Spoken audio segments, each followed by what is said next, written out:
인류의 조상이었던 아담이 하나님을 향한 범죄, 이 범죄는 단순한 범죄가 아니었습니다. 왜냐하면 아담이 가지고 있는 그 성격이 인류를 대표하는 머리였기 때문입니다.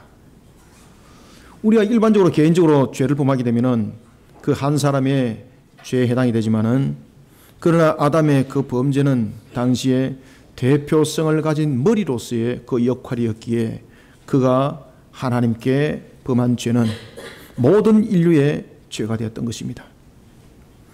따라서 이로 인해서 아담의 후손으로 태어나는 모든 인류는 그 어느 누구도 예외 없이 자신의 의지와 상관없이 죄인으로 살아가게 되었고 죄인으로 태어나게 되었던 것입니다. 뿐만 아니라 우리가 살아가는 세상 또한 그 일로 인해서 죄악으로 가득 채워지게 된 거죠.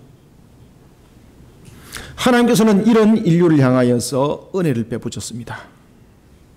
죄악 가운데 놓여 있는 인간의 구원을 위하여 하나님 자신이 친히 두 번째 아담이 되시는 것이었고, 친히 두 번째 아담이 되셔서 첫 번째 아담의 그 대표성으로 일어났던 그 죄를 두 번째 아담이라는 그 대표성으로 우리의 죄를 사하시는 것이었습니다.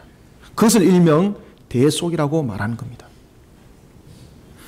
그리고 또한 그 대속을 이루기 위해서 이 땅에 오실 것이 약속되어지는데, 그것이 바로 메시아에 관한 약속이었습니다.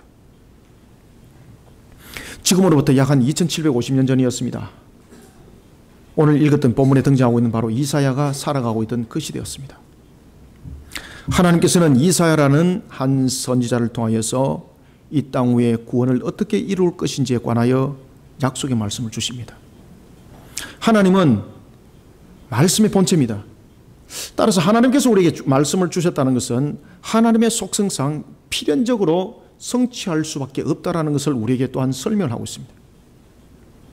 우리가 이렇게 잘 알고 있는 것처럼 하나님의 속성을 여러분들 돌이켜보면 하나님의 속성 속에서는 신실하신 하나님의 신실성이 있고 불변성이 있고, 뿐만 아니라 하나님께서는 그 말씀의 본체로서의 그 약속을 만약에 지키지 않는다면 하나님 본질이 변하는 겁니다. 하나님의 본성이 변하는 겁니다.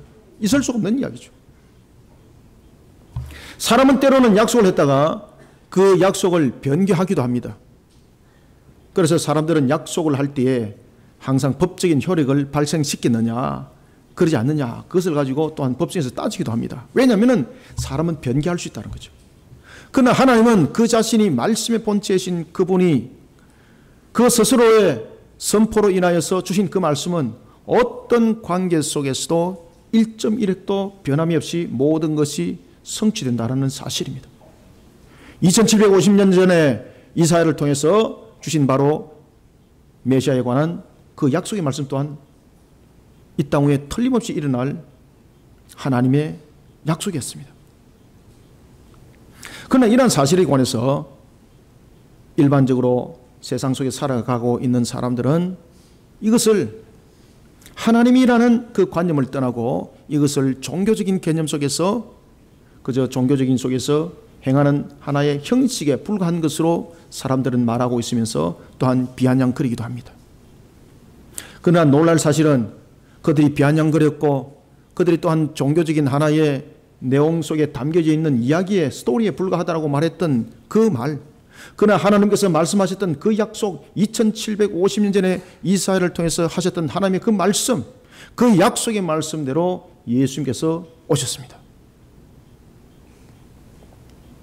그럼에도 불구하고 예수 그리스도를 구세주로 믿지 아니하는 사람들은 세 가지의 부분에 대해서 믿지 못하는 것이 있습니다. 그것은 방금 저와 여러분들에게 말씀드렸던 것처럼 첫 번째는 메시아에 관한 약속입니다. 이것이 그저 종교적인 하나의 모습이라는 거죠. 이것은 기독교적인 측면에서 그들의 신앙을 격양시키기 위하여서 만들어낸 하나의 과정이고 하나의 교훈적인 것에 불과하다는 거죠. 그들은 메시아에 관해서 믿지 않습니다. 그런가 하면 두 번째는 종말과 심판이라는 것입니다. 일정 부분에 관해서 종말은 그들이 인정을 합니다. 왜냐하면 그들이 종말을 인정하는 것은 하나님의 말씀의 성취를 말하는 것이 아니라 과학자가 말하기를 이라고 말하고 있습니다. 사람도 늙으면은 말이지 죽는데 우주도 늙으면은 그 연수에 따라서 생명이 다할 수 있지 않는가? 이런 측면에서의 종말을 그들은 말하더라는 것입니다. 또한 그들은 종말을 말할 때에 어떠한 한 사고로 인하여서 끝나는 것. 그러나 종말은 어떤 현상적인 측면에서 오는 것이 아니라 하나님께서 죄악을 심판하시는 측면에서의 종말을 말씀하고 계셨던 것입니다. 그러니 세상 사람들은 우리가 하나님께 주신 그 말씀 속에서 성경이 우리에게 명하고 말씀하고 있는 그 종말과 그 심판을 두 번째는 믿지 않더라는 것입니다. 그런가 하면은 세 번째는 영생을 믿지 않더라는 것입니다. 어찌 사람이 영원하게 살 수 있는가? 생명체라는 것은 한계를 가지고 있는데 어떤 생명도 지금까지 영원하게 살아는 생명이 없는데 어찌 사람이 영생할 수 있는가? 어찌 죽었다가 다시 부활해서 영생을 살아갈 수 있는가? 그러면서 영생을 믿지 않습니다. 그리고 이러한 것을 특별하게 믿음으로 바라보는 자들을 가리켜서 종교의 신봉자라고 세상 사람들은 조롱하고 있습니다. 과연 그렇습니까? 그런데 이러한 그들의 비아냥거림 속에 하나님은 사람의 몸을 입고 이 땅에 오셨으니 그가 바로 예수 그리스도였습니다. 우리의 구원을 이루기 위해서 하나님께서 약속하신 그 약속의 말씀대로 이 땅에 오셨습니다. 그리고 그 약속의 말씀대로 십자가를 지시고 우리의 죄를 대속하시고 그런 속에 우리로 하여금 구원의 반열에 올려놓으셨습니다. 사랑하는 성도 여러분, 하나님의 약속의 말씀대로 이 땅에 오신 예수님은 악한 어둠의 세력을 물리치기 위해서 빛의 모습으로 이 땅에 오셨습니다. 예수님께서 빛으로 오셨다는 것은 예수님이 광채를 발하면서 태양처럼 광채를 발하면서 왔다는 것이 아닙니다. 예수님께서 이 땅에 빛으로 오셨다는 것은 두 가지의 우리에게 중요한 메시지를 전하고 있는데 첫 번째는 빛은 어둠을 물리친다는 사실입니다. 따라서 예수님께서 이 땅에 빛으로 오셨다는 것은 우리에게 생명의 흑암 속에 갇혀있는 죽을 수밖에 없는 우리의 모습 속에 영생을 불어넣기 위한 모습으로 오셨다는 것을 표현하기 위해서 빛으로 오셨다는 것입니다. 그런가 하면 빛은 바로 소망과 희망을 상징합니다. 흑암과 어둠이 우리에게 절망이라고 말한다면 빛은 그 흑암과 절망을 물리칠 수 있는 유일한 무기가 되는 것입니다. 여러분들, 빛과 흑암이 있습니다. 빛과 흑암이 있으면 흑암은 어떤 관계 속에서도 빛을 덮을 수가 없습니다. 다시 말하면 예수님께서 빛으로 오셨다는 것은 우리에게 영원한 생명을 주시는 영생에 관한 것과 그리고 또한 우리에게 영생뿐만 아니라 모든 것을 이루고자 하는 하나님의 그 말씀의 회복, 그 모든 것들은 반드시 성취된다는 것을 우리에게 확정적으로 말씀하고 있으니 그것이 바로 빛으로 오셨다는 사실입니다. 오늘도 여러분들 예수님께서 빛으로 이 땅에 오심을 믿으십니까? 아멘. 예수님은 빛으로 오셨습니다. 제가 왜 여러분들에게 서두 이 말씀을 드리는가 하면 예수님께서 빛으로 오셨다 그러니까 또 말장난하면서 예수님께서 무슨 서치라이트를 켜고 온 적 나는 본 적 없다고 말하고 있고 예수님께서 빛으로 오셨다 그러니까 예수님께서 뭐 이마가 벗기졌냐? 예수님은 대머리인가? 빛이 반짝반짝하게 이렇게 비아냥거리는 사람이 있더라는 것입니다. 그래서 제가 여러분들에게 이 빛이 무엇을 상징하는가를 여러분들에게 먼저 말씀을 드렸던 것입니다. 빛이 오셨다는 것은 하나님의 약속의 말씀대로 반드시 성취를 이룬다는 것입니다. 그런 예수님께서 이 땅에 빛으로 오셔서 우리에게 이루고자 하는 큰 세 가지가 있었으니 그것이 바로 오늘 이사야 9장에 나타나는 내용이었습니다. 사랑하는 성도 여러분, 예수님께서 빛으로 이 땅에 오셔서 우리에게 이루고자 하는 큰 세 가지가 있습니다. 그 큰 세 가지 가운데서 오늘 우리는 1절부터 2절 통하여 먼저 깨달아야 될 것이 있습니다. 자, 여러분들 1절을 한번 읽어보겠습니다. 시작. 전에 고통받던 자들에게는 흑암이 없으리로다. 옛적에는 여호와께서 스불론 땅과 납달리 땅이 멸시를 당하게 하셨더니 후에는 해변길과 요단 저쪽 이방의 갈릴리를 영화롭게 하셨느니라. 아멘. 지금 여러분들이 이 1절을 읽으시면서 저와 함께 성경 공부를 이미 오랜 시간 동안 한 사람들은 이 구절을 딱 읽으면서 소망과 희망이 눈에 확 펼쳐질 겁니다. 야, 그죠? 여러분들 이것을 읽으면서 성경 어디가 여러분 생각이 납니까? 창세기죠, 창세기. 창세기 49장 생각나죠? 그죠? 창세기 49장. 이 오늘 1절의 이 내용은 바로 창세기 49장의 하나님의 약속의 말씀의 성취입니다, 이게. 중간에 제가 여러분들에게 말씀을 드리겠는데, 오늘 본문에 등장하는 특히 지역을 보십시오. 지역이 갈릴리 지역입니다. 그 다음에 그곳에 영화롭게 하셨다라는 것은 바로 창세기 49장 21절에 납달리 지파의 땅에 대한 축복의 말씀의 회복을 말하고 있습니다. 그러면은 왜 이사야 9장 1절을 통해서 이 말씀을 하셨는가라는 것을 여러분 아셔야 됩니다. 그리고 또한 하나님께서 오실 메시아에 관해서 말씀을 하실 때에 전에 고통받던 자들에게 라고 말하고 있습니다. 전에 누가 고통을 받았을까요? 여러분, 고통은 이 땅에 왜 일어났습니까? 하나님께서 천지 만물을 창조하실 때에 그 창조물에게는 고통이라는 것이 없었습니다. 만약에 하나님께서 창조하신 그 창조물에 고통이 있다는 것은 하나님이 선함의 창조를 이루지 못했다라는 것에 대한 증거이기도 합니다. 하나님의 속성에 보면은 하나님은 선한 속성을 가지고 계십니다. 이 선한 속성이라는 것은 뭔가 하면 불의함을 만들어내지 않는다는 뜻입니다. 그러니 하나님께서는 사람을 창조할 때 사람을 어떤 관계 속에서도 사람을 악하게 창조한 적이 없고 세상에 무엇을 창조했던 간에 모든 창조물은 악하게 창조한 사실이 없다는 것이 선한 속성이 그것을 대변하고 있습니다. 그러면 이 고통은 어디서 나오는가라는 것입니다. 질문을 잘 던지셔야 되는 거예요. 그래서 빛으로 오신 예수님이 왜 이 땅에 빛으로 오셨는가를 우리는 깨달으셔야 되는 겁니다. 왜 메시아가 이 땅에 오실 수밖에 없었는가라는 것을 우리는 깨달아야 되는 것입니다. 여러분, 사람은 메시아가 될 수 없습니다. 그러나 하나님이신 그분이 신성이 인성을 취하여서 이 땅에 성육신하여 오셨습니다.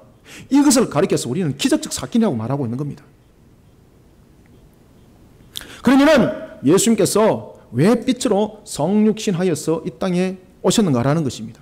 그것은 오늘 1절에 등장하고 있는 것처럼 전에 고통받던 자들의 회복을 위했습니다. 그러면 전에 고통받던 자들, 그 전에 고통은 어디로부터 무엇으로부터 출발했는가? 바로 아담의 죄로부터 출발한 그 죄, 그 죄를 해결하기 위해서 메시아께서 오신다는 거예요. 그리고 특히 갈릴리 지역은 그란적인 측면에서 대표적인 장소가 또한 되기도 하는 겁니다. 따라서 우리는 1절부터 2절을 통하여서 빛으로 오신 예수 그리스도, 왜 이 땅에 빛으로 오셨는가? 먼저 첫 번째는요, 1절부터 2절 통해서 우리에게 말씀을 주십니다. 고통과 사망이라는 흑암에 사로잡혀 있는 인류의 구원을 위해 하나님의 약속의 말씀대로 예언의 성취를 이루기 위하여 참 생명의 빛으로 이 땅에 오셨습니다.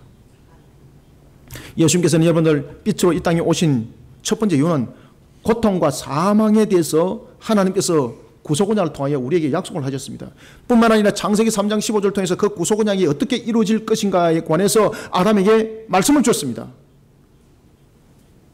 이런 약속의 말씀대로 예언의 성취를 이루게 하여 참생명의 빛으로 예언의 성취를 이룰 때에 참생명의 빛으로 왔다는 사실입니다. 예언의 생명, 예언을 이룰 때에 참생명의 빛으로.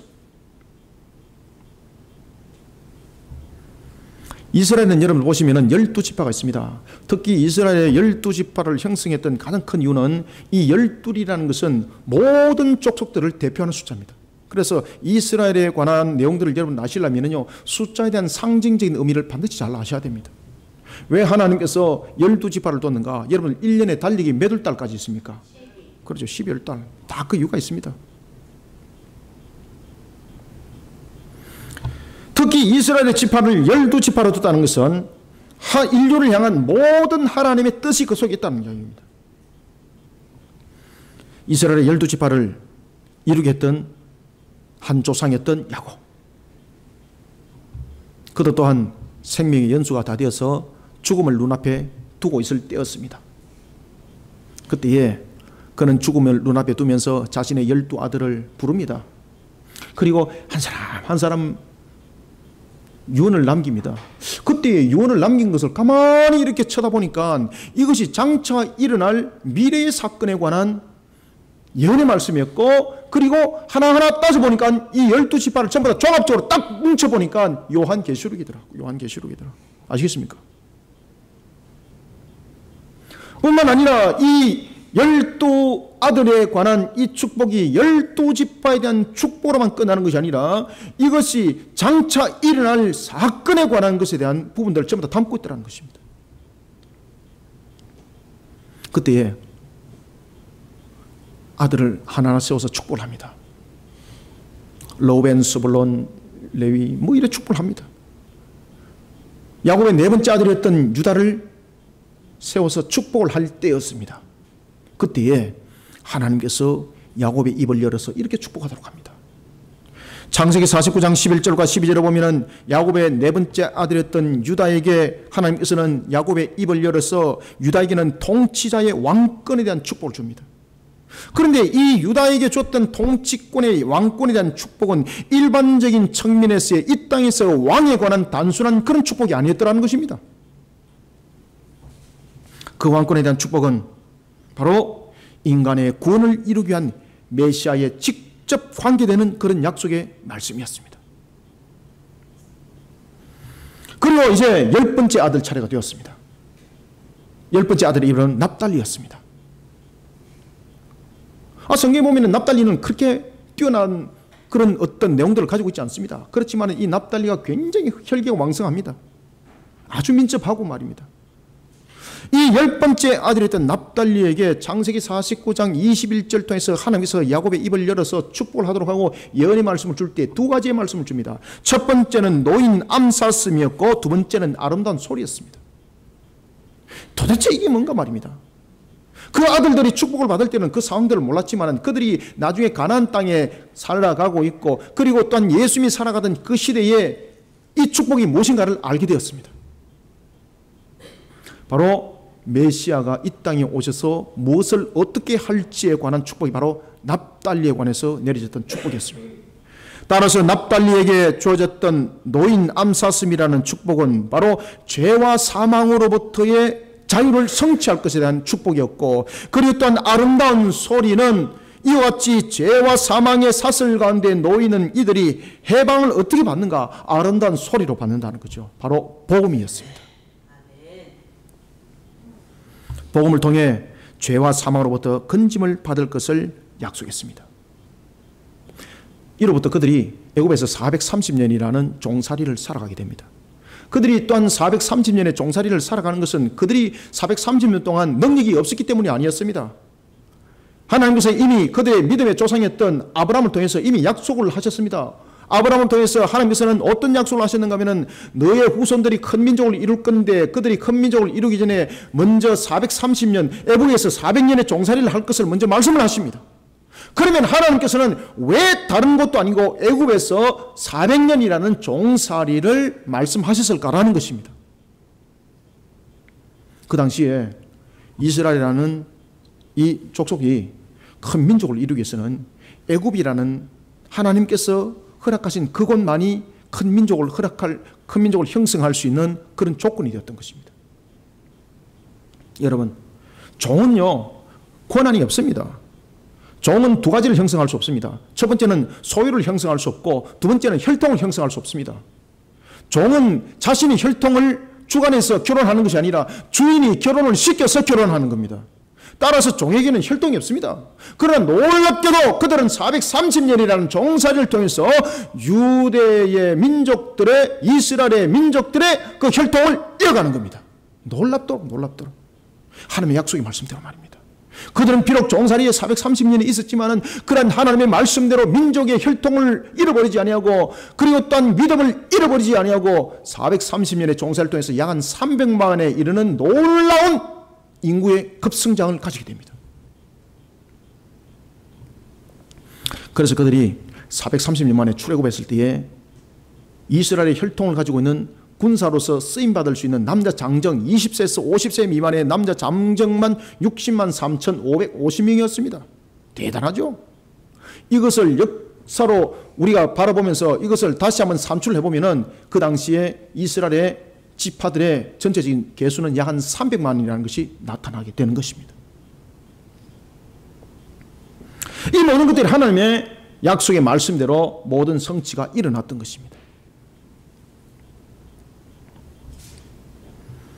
창세기 49장 11절과 12절에서 행하신 하나님의 약속의 말씀의 성취, 이 성취를 이루기 위해서 하나님은요, 놀랍게도 기업의 분배를 그렇게 또한 허락합니다. 저와 여러분들은 여호수아서를 보면서 반드시 또 기억해야 될 것은, 모든 것은 성경은 떨어져 있는 것이 아니라 우리가 함께 일목요연하게 우리에게 설명을 주고 있다는 사실입니다. 이스라엘의 12지파가 기업의 분배를 받을 때에 먼저 여호수아서에 보면은 갈렙이 헤브론 산지를 점령을 합니다. 그것은요, 아주 중요한 대목입니다. 그것은 바로 창세기 49장의 언약의 성취를 위한 전조 기지의 역할이었습니다. 왜냐하면요, 헤브론이 어떤 장소인가 하면은, 헤브론은 창세기 22장에서 나타나는 모리아산의 사건, 그리고 창세기 23장에 나타나는 바로 막벨라 굴이 있는 그 장소입니다. 그래서 하나님께서는 그런 헤브론을 유다지파에게 주기 위하여서 유다지파 출신 가운데서 그 당시에 지도자였던 갈렙이 그 헤브론을 점령하도록 만들었다는 것입니다. 그리고 이스라엘의 12지파들의 기업의 분배를 할 때에 팔레스타인 지역에서 북쪽을 주지 아니하고 유다지파를 최남단이었던 헤브론 지역을 기업으로 줬던 것입니다. 그것은 바로 어떤 장소였다고요? 언약의 상징이었던 아브라함과 이삭과 야곱이 매장되었던 막벨라 굴이 있는 장소였습니다. 바로 창세기 49장 11절과 12절의 그 성취를 위해서 유다지파의 기업의 분배 또한 하나님께서는 그 헤브론 지역을 중심으로 기업의 분배를 받도록 한 것입니다. 그 이유는 바로 언약의 메시아라는 것을 확정시키는 것이었습니다. 그런가 하면 그들이 기업의 분배를 받을 때에 또한 그들의 지경이 예루살렘과 접하는 그런 기업의 분배를 받도록 합니다. 12지파의 기업의 분배 가운데서 예루살렘과 가장 가까운 기업은 바로 유다지파였습니다. 예루살렘은 성전이 세워질 장차 장소였고, 그리고 장차 제2대 다윗이 왕으로 세워지면서 이스라엘의 수도를 삼을 장소였습니다. 그런데 놀라운 것은 이 예루살렘의 바로 접경 지역이 유다지파의 기업이었습니다. 창세기 49장을 뜻을 이루기 위한 하나님의 뜻이 기업의 분배 속에서도 그대로 나타나고 있었습니다. 그런가 하면 또한 창세기 49장 21절의 그 약속의 성취를 이루기 위해서 하나님께서는 납달리 지파들에게 어떤 지역을 줄까, 여러분들? 오늘 본문에 등장하고 있는 것처럼 갈릴리 지역을 주는 겁니다. 갈릴리 지역. 납달리 지파에게는 오늘 본문에 나타나고 있는 것처럼 갈릴리 지역을 주는데, 이것은 바로 창세기 49장의 말씀의 성취를 이루는 측면에서의 기업의 분배였던 것입니다. 이와 같이 기업의 분배를 받은 날로부터 710년이라는 세월이 흘렀습니다. 그들이 기업의 분배를 받고 710년이라는 세월이 흘렀을 때에 하나님께서는 이사야 선지자의 입을 통해서 유다지파를 통하여 메시아가 이 땅에 오실 것을 다시 한 번 더 말씀하시고, 그 메시아가 성육신을 이루어서 우리의 구원의 사역을 갈릴리 지역을 중심으로 활동할 것을 말씀을 주고 있습니다. 1절을 다시 읽습니다. 시작. 전에 고통받던 자들에게는 흑암이 없으리로다. 옛적에는 여호와께서 서불론 땅과 납달리 땅이 멸시를 당하게 하셨더니 후에는 해변길과 요단 저쪽 이방의 갈릴리를 영화롭게 하셨느니라. 아멘. 갈릴리는 바로 납달리 지파의 직경이었고, 그것은 창세기 49장 21절에 하나님께서 말씀하셨던 그 예언의 성취였습니다. 그런데 이 납달리 지파가 있었던 이 갈릴리 지역을 잘 묵상을 하셔야 됩니다. 이 지역은 역사적으로 아주 혼탁한 지역이었습니다. 이 갈릴리 지역은 남과 북이 BC 930년 남쪽은 르호밤이 나라를 다스리고 북쪽은 여로밤 1세가 나라를 다스릴 때에 이 갈릴리 지역은 북쪽 지파에 소속되는 땅이 되어버렸습니다. 그때에 BC 722년에 아수르가 살마네셀이 군사를 앞세워서 북이스라엘을 정복을 할 때에 북이스라엘을 정복하면서 살마네셀이 정책을 펼칩니다. 두 가지 큰 정책을 펼치는데, 첫 번째는 혈통을 혼합을 시켜버립니다. 그리고 두 번째는 종교를 혼합시켜버립니다. 이 중심이 바로 사마리아를 중심으로 일어나게 됩니다. 그 사마리아를 중심으로 일어날 때에 가장 짓밟히고 가장 혼혈화가 극심했던 지역이 바로 갈릴리였습니다. 아시겠습니까? 이 갈릴리 지역은 예수님이 계시던 그 시대도 세상 사람들로부터 멸시받았던 곳입니다. 갈릴리 지역과 나사렛 지역은 나다나엘이 이야기하는 것처럼 어찌 나사렛에서 선한 것이 날 수 있는가 라고 말할 정도로 같은 이스라엘 백성들, 유다 지파들이 이스라엘 백성들이 인정하지 아니한 곳이었습니다. 어찌 그곳에서 선한 것이 날 수 있는가. 뿐만 아니라 갈릴리 지역은 혈통적인 뿐만 아니라 여러 가지 문화적인 측면, 경제적인 측면에서도 아주 가난한 지역이었습니다. 이런 지역, 왜 이런 지역이 됐을까? 바로 BC 722년의 역사를 담고 있기 때문입니다. 그래서 오늘 성경에 보면 이렇게 말합니다. 그 땅이 멸시를 당할 것이다. 멸시를 당할 것이다. 돈을 아무리 많이 벌고 아무리 갑부가 되어 있을지라도 그들은 멸시를 당할 것이다. 왜? 이런 역사적 내용들을 담고 있기 때문입니다. 사마리아라는 것을 유대인들이 어떤 경우 속에도 그들이 지나가지 않았던 것처럼 말입니다. 이방인들에 의해서 철저히 짓밟힌 장소, 혈통으로도 이듯이 이스라엘이라 말할 수 없고 신앙적인 측면에서도 여호와라고 말할 수 없는 그곳, 그쪽을 부정하게 여기기 때문에 사마리아를 이스라엘 사람들은 성전을 있는 예루살렘을 갈 때에 그곳을 절대 지나가지 않았습니다. 갈릴리 지역도 마찬가지입니다. 철저히 짓밟혔던 곳. 그리고 오늘 본문에도 보면 그런 이야기를 합니다. 멸시를 당한 장소, 멸시를 당한 장소. 그렇게 멸시를 당할 것이라는 거죠. 그런 곳에 무슨 소망과 희망이 있습니까? 그곳에 예수님이 빛으로 사역을 감당하기 위해서 이 땅에 오신 것입니다. 마태복음 17장에 보면은 예수님께서는 이 지역, 정말로 소망과 희망이 없는 지역, 말 그대로 그들이 경제적으로 부흥을 했을지는 모르겠지만은 민족적으로 갈시를 받을 수밖에 없는 그런 역사적 장소, 말 그대로 흑암이라고만 말할 수밖에 없는 그런 영적 침체한 장소, 그곳에 예수님께서 중심적으로 사역을 이룬 것입니다. 그것은 바로 창세기 49장의 언약의 말씀의 성취를 이루는 것이었습니다.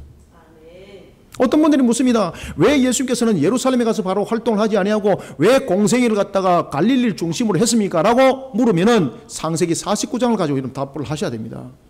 하나님께서 이 갈릴리를 통해서 복음을 일으키고 암사슴, 노인 안사슴, 그리고 또한 아름다운 소리, 이 열의 성취를 이루기 위해서 이 역사적으로 아수르에서 철저히 짓밟혔던 이곳, 흑암 속에 갇혀있는 이곳, 사망의 권세만이 있는 이곳, 그곳을 회복시키기 위해서 예수님이 메시아로 이 땅에 오셨다는 것을 증명하기 위하여서 창세기 49장을 이루게 하셨고, 예수님은 그 말씀의 성취를 이루기 위해서 갈릴리를 중심으로 활동을 했던 것입니다.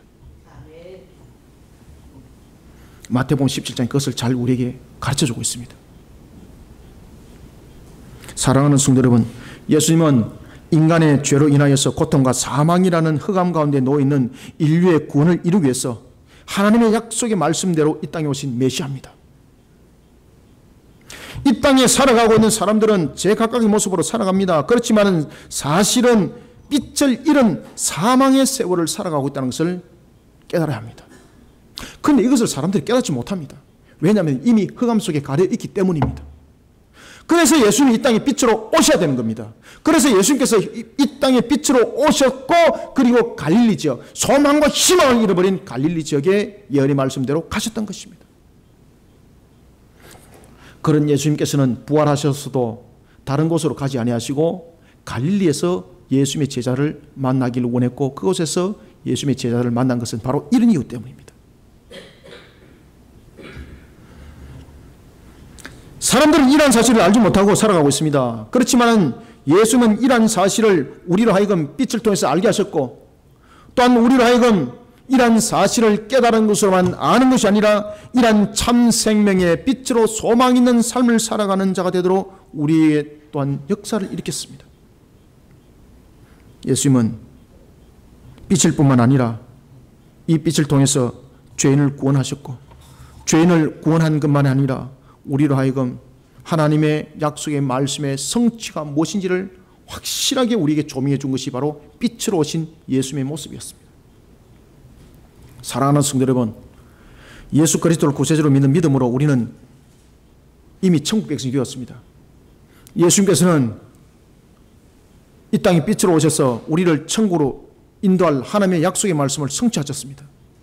그리고 또한 우리로 하여금 그것을 믿음으로 바라보게 하셨습니다. 그런 주님께서 오늘도 우리에게 던져주는 메시지가 있습니다. 믿음이 없는 자가 되지 말라고 말입니다.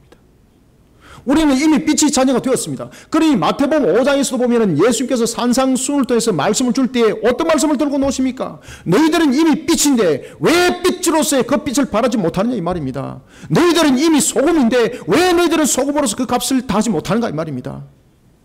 우리는 빛으로서 그 사명을 다하지 못하고 소금으로서 그 값을 다하지 못할 때 그 소금은 밖에 던져지고 짓밟힌다 하였습니다. 사랑하는 성도 여러분, 오늘도 예수님께서는 빛으로 고통과 사망이라는 흑암에 처해져 있는 이런 인류의 구원을 위해서 약속의 말씀대로 예언의 성취를 이루기 위해서 생명의 빛으로 이 땅에 오셨습니다. 그리고 우리를 빛의 자녀로 삼았습니다. 그러면 우리는 빛의 자녀로 하나님으로부터 자녀 삼은 자가 되었다면 우리는 예수의 그 모습으로 우리 자신을 비춰내야 된다는 사실입니다. 우리는 예수는 될 수는 없습니다. 왜냐하면 예수는 오직 한 분이 성육신으로 오신 그분만이 예수가 될 수 있는 겁니다. 그럼에도 불구하고 우리는 빛의 자녀로 오늘도 예수 그리스도와 연합을 이루었고 그리고 우리는 빛의 자녀가 되었습니다. 그러면 우리는 오늘도 이 땅에 빛으로 오신 주님의 그 값을 살아가야 되는 것입니다. 사랑하는 성도 여러분, 오늘도 우리가 주님이 다시 오실 그날을 바라보면서 주님께서 흑암인 세상 속에 빛을 발하여 구원의 메시지를 던졌던 것처럼 오늘도 우리는 주님의 주신 이 말씀대로 납달리 지역이라는 세상을 향하여서 오늘도 우리는 이 갈릴리 지역을 향하여서 하나님의 주신 사명을 감당해야 됩니다. 빛으로서 복음의 증거를 통하여서 우리는 그 사명을 감당하는 예수 그리스도의 값을 살아가는 저와 여러분들이 다 되시기를 소망합니다. 두 번째는 3절을 한번 읽어보겠습니다. 시작. 주께서 이 나라를 강성하게 하시며 그 즐거움을 더하게 하셨으므로 추수하는 즐거움과 탈취물을 나눌 때 즐거움같이 그들이 주 앞에서 즐거워하오니. 아멘. 3절과 여러분 4절에는 보면은 지금 이 상태가 매우 심각한 것을 우리가 볼 수가 있습니다. 특히 이 3절과 4절을 보면은 탈취물에 관해서 이야기를 하고 있고 기쁨을 이야기를 하고 있습니다. 멍해를 이야기를 하고 있고 압제를 이야기를 하고 있고 자유를 이야기를 하고 있습니다. 그러면 이것은 무엇인가? 우리는 인간의 죄로 인하여서 우리는 사망의 권세 속에만 놓여 있는 것이 아니었다는 것입니다. 죽음 상태로만 있는 것이 아니라 우리가 사망의 값을 살아간다는 이야기죠. 그러면은 우리 속에 나타나고 있는 것, 다시 말하면 우리가 왜 고통의 세월을 살아가고 있습니까? 우리가 왜 무너짐의 세월을 살아가고 있습니까? 우리가 세상을 살아가면서 여러분들 기쁨보다는 괴로움이 더 많습니다. 하루에 24시간을 한번 보십시오. 여러분 계산 한번 해보십시오. 1시간마다 아니 30분마다 체크 한번 해보세요. 내가 기쁨 속에 살아가는지 정말로 괴로움 속에 살아가는지 내가 여러분들 기쁨 속에서 하루에 몇 프로 정도 살아갈까요? 여러분들 30% 이상 넘어가면 이건 천지개벽하는 겁니다.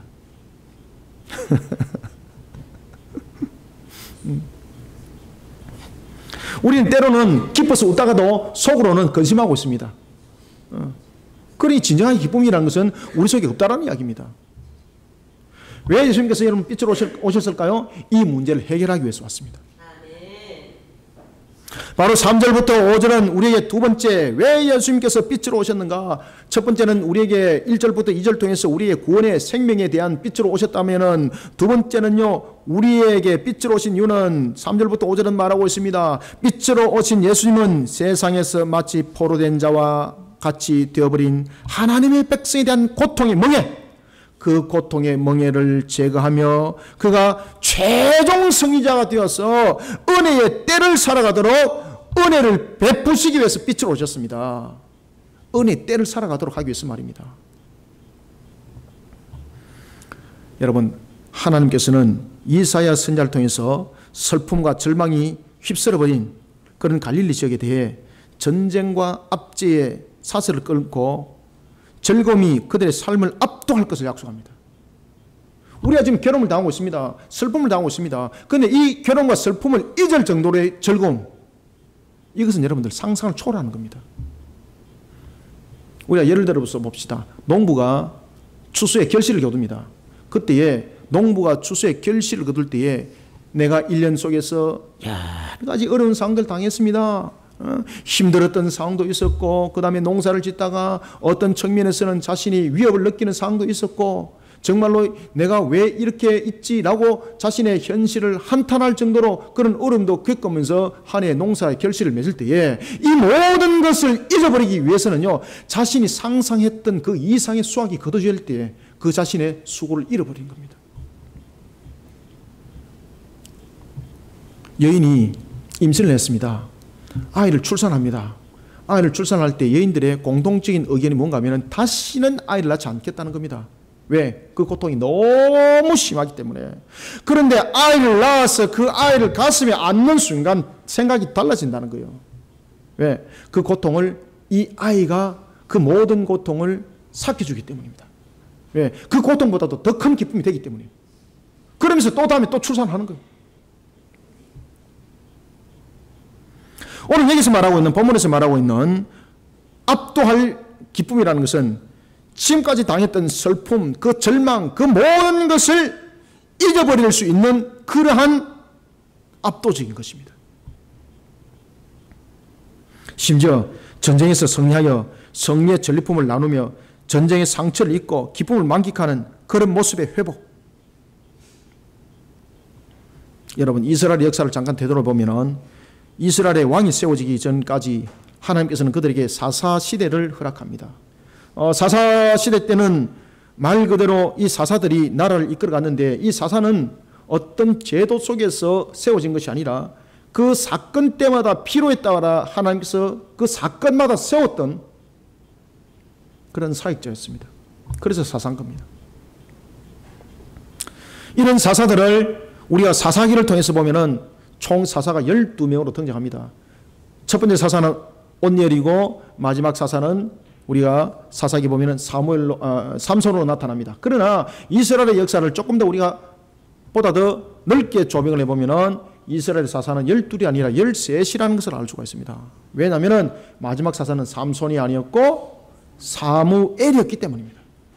이런 세월의 340년의 세월을 살아가는 속에서 오늘 성경에 보면은 특히 4절을 보십시오. 4절 보면 이런 이야기를 하고 있습니다.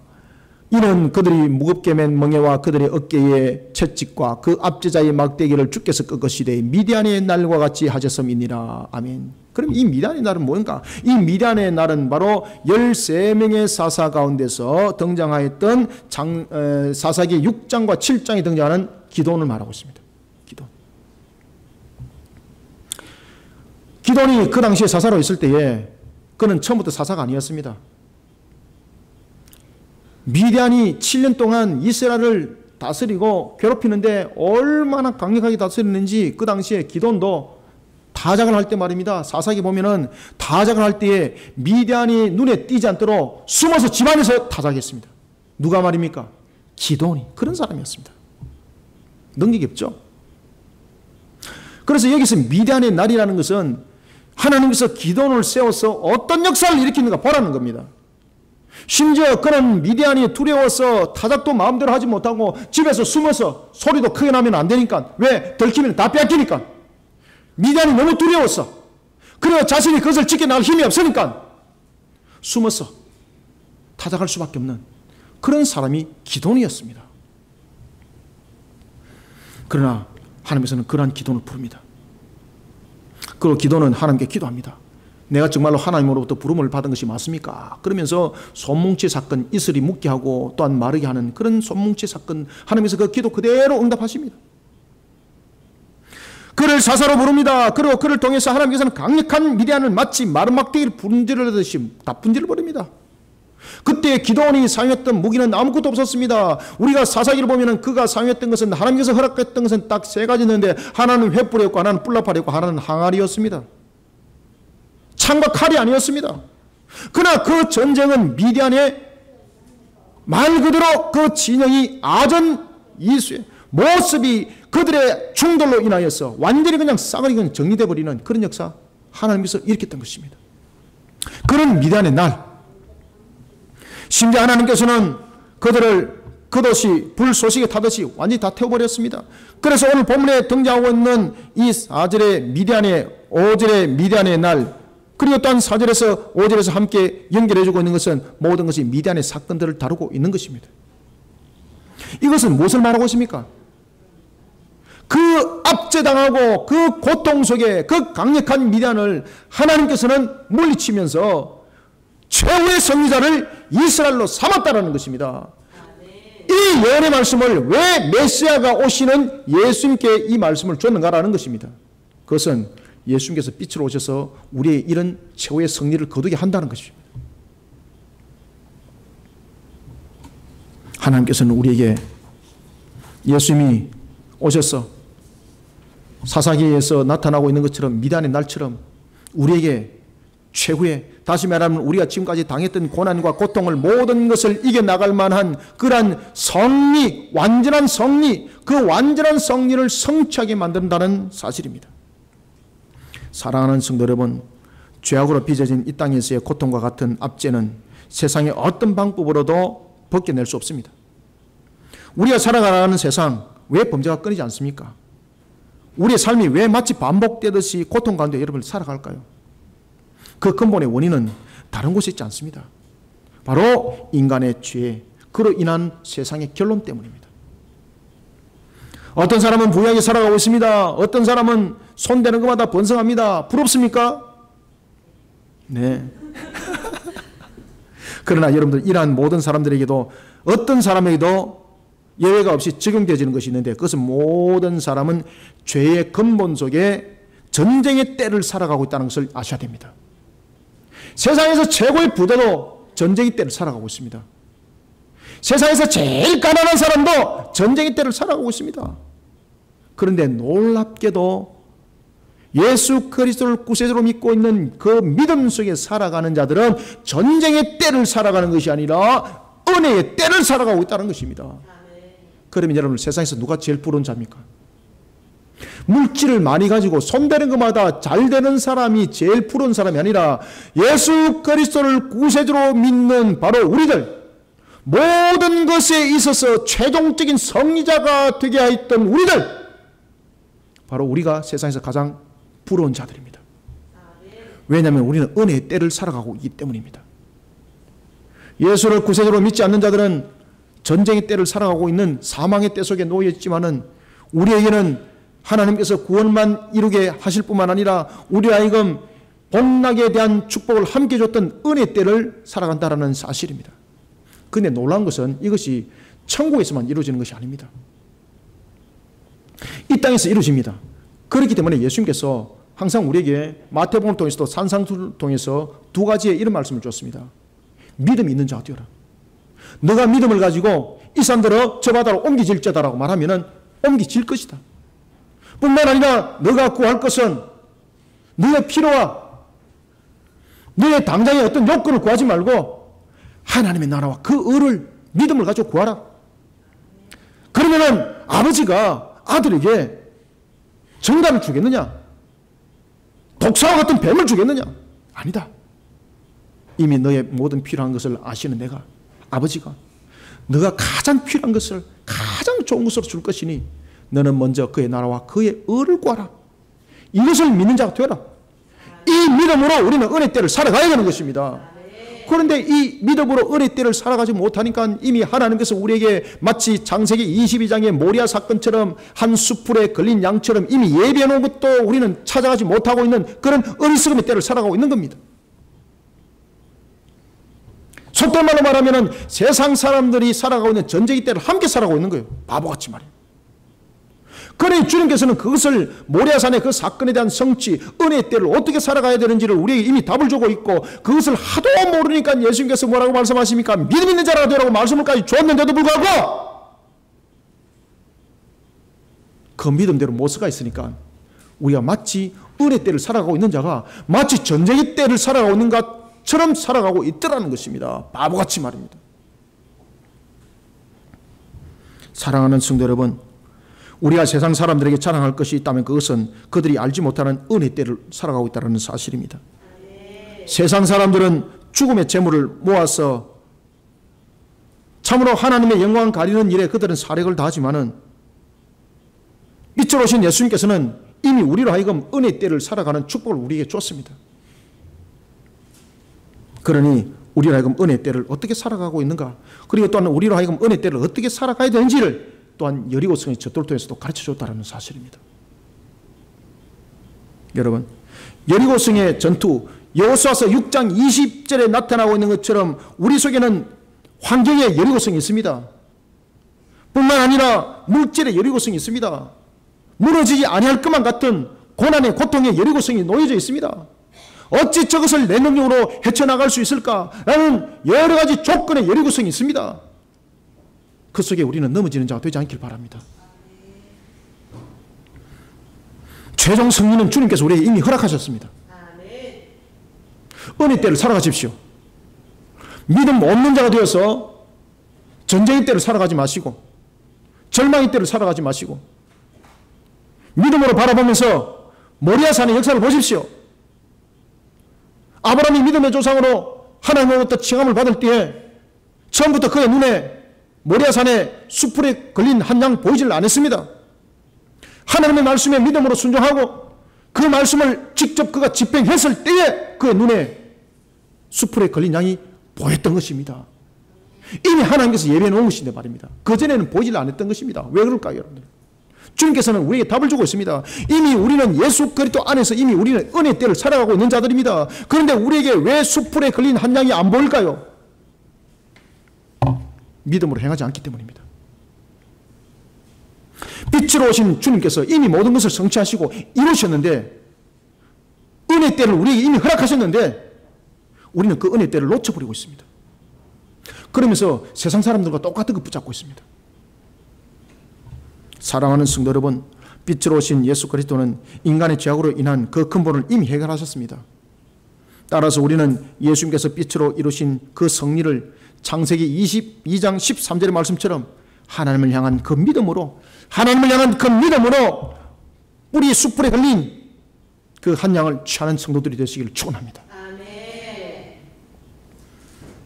오늘도 하나님께서 예배해 놓으신 성리의 수확을 빛으로 오신 주님을 향한 십자가 신앙으로 그 성리를 쟁취하는 우리 모든 성도들이 또한 되기를 소망합니다. 아멘. 마지막으로 우리가 세 번째 6절을 읽어봅니다. 시작. 이는 한 아기가 우리에게 낳고 한 아들을 우리에게 주신 바 되었는데 그의 어깨에는 정사를 메었고 그의 이름은 기묘자라 모사라 전능하신 하나님이라 영존하신 아버지라 평강의 왕이라 할 것임이라. 아멘. 자, 여러분 여기서 오늘 주목을 하셔야 됩니다. 이게 뭔가 하면은 왜 한 아이를 이야기를 하고 있었고 그 다음에 아들을 이야기를 하고 있고 그리고 기묘자, 모사, 전능하신 하나님, 그리고 영존자라는 아버지, 영존하시는 아버지, 그리고 평강의 왕이라고 왜 이렇게 나열을 했을까라는 것입니다. 이걸 여러분 주목하셔야 됩니다. 오늘 이 주목 속에는 여러분이 무엇이 있는가 하면요, 창세기 3장 15절에 말씀이 있고 그 다음에 우리가 나타나고 있는 사무엘서의 내용들이 담겨져 있고, 그리고 이 내용은 결국은 무엇을 우리 속에 담고 있는가 하면은 바로 장차 일어날 십자가 사건을 통해서 이룬 모든 성취를 이 한 구절이 다 담고 있습니다. 특히 여러분들에게 생소할 줄 모르겠습니다만 영존하시는 아버지, 이 예수님하고는 다르잖아요. 그죠? 아들이라는 것은 예수님과 관계가 있는데 왜 영존하신 아버지라고 메시아에 관해서 평가를 했을까? 왜 이렇게 표현했을까라는 것입니다. 평가가 아니고 왜 이렇게 표현했을까라는 것입니다. 의문점이 들지 않습니까? 그럼 여기서 아버지라는 것은 어떤적인 측면에서의 아들을 낳는 아버지를 말하고 있지 않습니다. 여기서 아버지는 보호자로서의 역할자를 설명하고 있습니다. 그러면 빛으로 오신 예수님께서는 우리에게 어떤 역할을 감당한다는 이야기입니까? 그렇죠, 그렇죠. 보호를 하게 되면 무엇이 이루어집니까? 평강이 이루어지는 거죠, 평강이. 그래서 보면은 보호자적인 측면에서의 아버지였고 뒤에 평강의 왕을 이야기를 하고 있습니다. 그런데 그 앞에 또 무엇을 이야기를 하고 있습니까? 그렇죠. 기묘자라 모사라 전하신 하나님이라, 이것은 모두 다 무엇을 대표하고 있습니까? 공의, 정의를 설명하고 있습니다. 공의, 정의. 공의, 정의. 그러면 빛으로 오신 주님께서는 빛으로 오셔서 우리에게 무엇을 밝혀나가는가라는 것을 이미 설명하고 있습니다. 이 이름들을 통해서. 그것은 바로 정의와 공의의 평강의 실현을 말하고 있습니다. 따라서 세 번째는 6절부터 7절 통해서 마지막으로 불의한 세상 가운데 참 평강을 허락하시며 진정한 정의와 공의의 실현을 위해 예수님은 빛으로 이 땅에 오셨다는 사실을 잊지 마시기 바랍니다. 그러면 우리는 세상을 이와 같이 정의와 공의 속에 살아가는 자가 되어야 되는 겁니다. 세상 속에서 우리가 하나님의 정의와 공의 속에 살아가지 못하나 보니까 우리는 이미 이루었던 최후의 승리자의 모습을 우리는 살아가지 못하고 있는 겁니다. 그러니 우리는 세상 속에 살아가고 있으면서 나의 모습 속에서 항상 말씀에 비추어서 내가 지금 어떤 상태인가를 잘 비춰보는 거울의 역할, 그 말씀이 우리의 역할이 되어야 되는 것입니다. 그렇기 때문에 기독의 강요를 기록했던 칼빈이 이런 이야기를 하고 있습니다. 하나님의 말씀이 가라면 갈 것이고 하나님의 말씀이 쓰라면 나는 쓸 것입니다. 하나님의 말씀인 성경에 관해서 그는 이렇게 말하고 있습니다. 성경은 마치 우리에게 돋보기 같은 것이다.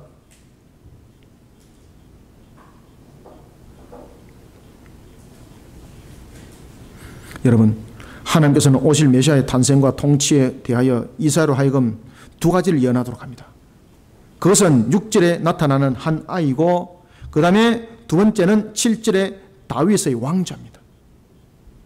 메시아의 탄생을 통해서 이야기를 할 때 이 한 아이는, 그리고 또한 아들은 하나님의 약속의 말씀대로 반드시 온다는 것이었고, 그리고 또한 이 한 아이가 왜 오는가라는 것입니다. 이 아이가 오는 이유는 무엇입니까? 창세기 3장 15절에 보면 그 아이가 무슨 역할을 하고 있습니까? 뱀의 머리를 짓밟는 거죠. 그러면 이 한 아이와 아들은 어떤 역할을 감당하고 있다는 이야기죠? 정의와 공의입니다. 정의와 공의입니다. 그런가 하면은 다윗의 왕자를 통해서 오늘도 뒤에서 이런 말을 주고 있습니다. 평강의 왕이다. 평강의 왕이다. 메시아는 우리의 본질적인 인생의 문제와 그리고 죄의 문제, 그리고 죽음의 문제에 이르기까지 모든 문제를 진리의 말씀과 그리고 대속의 사역을 통하여 그 일들을 이루실 때 인간이 이해를 하는 그 이해폭을 이미 넘었습니다. 인간이 가지고 있는 그 지혜의 지식을 이미 뛰어넘어 버립니다. 그래서 오늘 본문에 이 내용들을 설명하고 있습니다. 그러면서 그 이름들로서 우리에게 표현하며 예수님의 공생애가 이루는 것이 무엇인가를 던져주고 있습니다. 그것은 바로 이런 공생의 사역을 통해서 예수님은 빛으로 이미 두 가지를 이뤘다는 것입니다. 첫 번째는 평강을 이뤘고, 그리고 또한 정의와 공의를 이 땅에 세웠다는 것입니다. 메시아는 그 사역을 이루기 위해서 정의와 공의를 떠나질 않았다는 겁니다. 이 땅에 오신 예수님, 이 땅 위에 하나님의 나라를 굳건하게 세워나가기 위해서 정의와 공의로 이 모든 것을 이루면서 또한 우리에게 정의와 공의로 세상을 다스리라고 가르쳐주고 있습니다. 그런데 놀랍도록 우리는 세상을 이와 같이 정의와 공의 속에 다스려 나가고 그 속에 우리는 정말로 최후의 승자가 되고, 그리고 또한 우리는 숯불에 걸린 모리아산의 한 사건을 우리는 경험하게 되는데, 그리고 또한 그 속에 우리는 하나님의 역사를 열매로 보게 되는데, 이 모든 것들을 다 잃어버리고 있습니다. 정말로 우리는 정의와 공의 속에 살아가고 있습니까? 껍데기는 예수 그리스도인인데 세상에 살아나가는 것은 얼마나 불법적이고 얼마나 음란하고 얼마나 타락된 속에 우리는 오늘도 살아갔습니까? 우리를 되짚어 봐야 합니다. 야, 이거 되는 것마다 없네, 되는 것마다 없는 것이 아니고 되는 것마다 주님의 이름을 드높이는지 한번 생각해 보십시오. 이미 주님께서는 우리에게 모든 것을 이루셨습니다. 그리고 또한 주님께서는 오늘 기묘자라 모사라 뿐만 아니라 아들과 그 아이를 통해서 정의와 공의를 설명하고 있었습니다. 그리고 또한 평강의 왕을 통해서 우리에게 샬롬을 이미 이룬 것을 우리에게 이미 다 내비쳤습니다. 그러면 우리로 하여금 이 땅을 살아갈 때 우리의 모습들이 주님을 닮은 모습으로 살아가야 된다는 것을 우리에게 설명하고 있는데, 그래서 마태복음에서 산상수훈통하여 말씀하실 때 너희들은 이미 빛인데 왜 빛으로 살아가지 못하느냐고 주님께서 말씀하신 이유는 바로 이런 내용들 때문입니다. 세상에 사는 사람들이 부럽기만 합니다. 잘된 사람 보니까 얼마나 부러운지 모릅니다. 저도 여러분 똑같습니다. 저는 어디 뭐 하늘에서 떨어진 사람 아닙니다. 저도 여러분들과 속성 똑같습니다. 겉으로 볼 때는 조금 틀려 보일 뿐이지 똑같습니다. 그러나 제가 여러분들과 다른 것이 하나가 있습니다. 그것은 뭔가 하면은 나의 부족함은 있지만은 나의 연약함은 있지만은 저는 오늘도 주님의 그 말씀을 십자가로 부여잡고 그 말씀 앞에 무릎을 꿇습니다. 그리고 그 말씀 안에 살아가려고 몸부림을 칩니다. 그러다 보니 어느덧 세상의 부귀영화가 나의 부름이 아니었습니다. 내가 세상에서 가장 잘 사는, 내가 세상에서 가장 복되다는 것을 그 말씀 안에서 제가 깨달았습니다. 목사이기 때문에 그러냐고요? 안 그렇습니다. 목사도 먹사 되면은 똑같습니다. 먹는 것만 좋아하고 배만 튀어놓으면은 아무 소용없습니다. 말만 그렇게 할 뿐입니다. 사랑하는 성도 여러분, 인간의 오판과 궤변에 의한 것이 아니라 하나님의 정의와 공의, 그 실현을 위해서 우리는 살아가야 합니다. 빛으로 오신 예수님처럼 말입니다. 오늘도 하나님께서 우리를 축복하신 그 축복을 우리는 마귀에게 빼앗기지 않아야 됩니다. 어떻게 우리는 빼앗기지 말아야 됩니까? 하나님의 정의와 공의를 살아갑시다. 나의 의지로 되지 않습니다. 그러니 십자가를 부여잡으라고 말씀하시는 겁니다. 십자가를 어떻게 부여잡으라고요? 성령의 다스림을 받으시길 바랍니다. 그래서 십자가를 부여잡을 때 성령 충만한 사람이라고 말씀을 우리에게 주고 있는 겁니다. 그러니 여러분들이 너무나도 잘 아는 것처럼 에스겔서에도 보면은 48장에 성령 충만함이 무엇인지를 우리에게 가르쳐 주고 있지 않습니까? 하나님의 말씀에 강력한 다스림을 받는 것, 이것이 성령 충만이다. 그래서 우리가 2018년 영적 건강 공동체를 세워나가는 그 사역을 이루기 전에 우리가 2017년 무슨 사역을 했습니까? 우리는 2016년부터 세상에 세 가지를 흘려보내는 운동을 펼쳤습니다. 우리는 말씀을 살지 못하고 어떻게 우리는 복음을 전가하고 있고, 우리의 말씀을 살지 못하면서 어떻게 우리는 주님의 빛이라고 말할 수가 있겠습니까? 주님의 값을 살아갑시다. 아멘. 십자가로 살아갑시다. 성령 충만함으로 살아갑시다.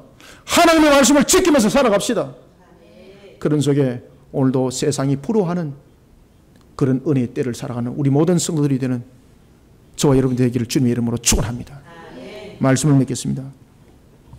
빛으로 오신 예수 그리스도는 우리의 생명에 대해 구원으로 희망을 줄 뿐만 아니라 흑암에 사로잡힌 그런 저와 여러분 같은 이 모습 속에, 흑암에 사로잡힌 자와 같은 이런 모습 속에 살아가고 있는 우리에게, 영적 무지 속에 살아가고 있는 우리에게 그 사슬로부터 우리를 해방시켜 주셨습니다. 빛으로 오신 그분이 말입니다. 빛으로 오신 예수 그리스도께서는 하나님의 약속의 말씀대로 그 예언을 성취하기 위해서 이 땅에 참 생명의 빛으로, 성리의 빛으로 우리에게 이미 다가오셨습니다. 올 것이 아니고 말입니다. 이미 오셨습니다.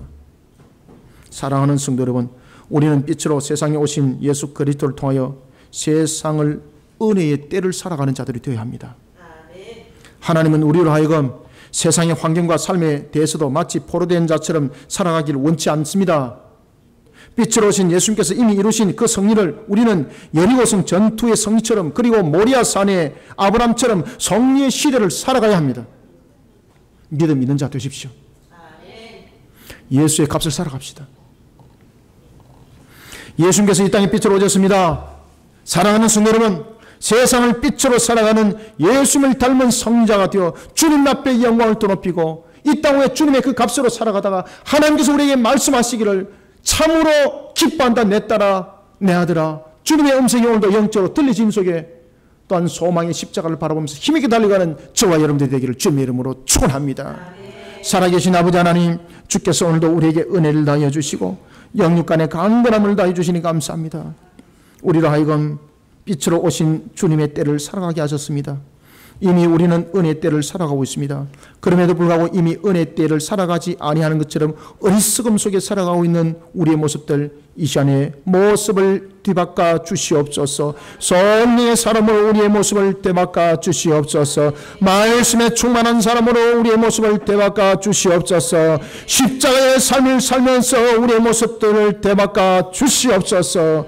오늘도 빛으로 오신 주님의 그 이름의 그 값으로 살아가는 것이 우리의 참 소망이 되게 하시고 이것이 우리의 진정한 기쁨이 되기를 소망합니다. 이런 속에 달려가는 2018년과 2019년이 되게 하여 주시고 아멘. 주 예수여 어서 오시옵소서. 이 기도 제목들이 또한 속히 실현되기를 원합니다. 하나님, 오늘도 주신 말씀이 하늘의 장막이 열리는 역사가 나타나게 하여 주옵소서. 성령의 기름이 부어지기를 원합니다. 하늘의 장막이 열려서 오늘 주신 말씀이 우리 모든 성도들에게 알고 되게 하여 주시고 우리 모든 성도들의 심령을 뒤바꿔 주시고 주님을 보게 하여 주옵소서. 강력한 역사 이렇게 세워주어 주님 뜻 이루게 하여 주시옵소서. 예수님의 이름으로 기도드렸나이다.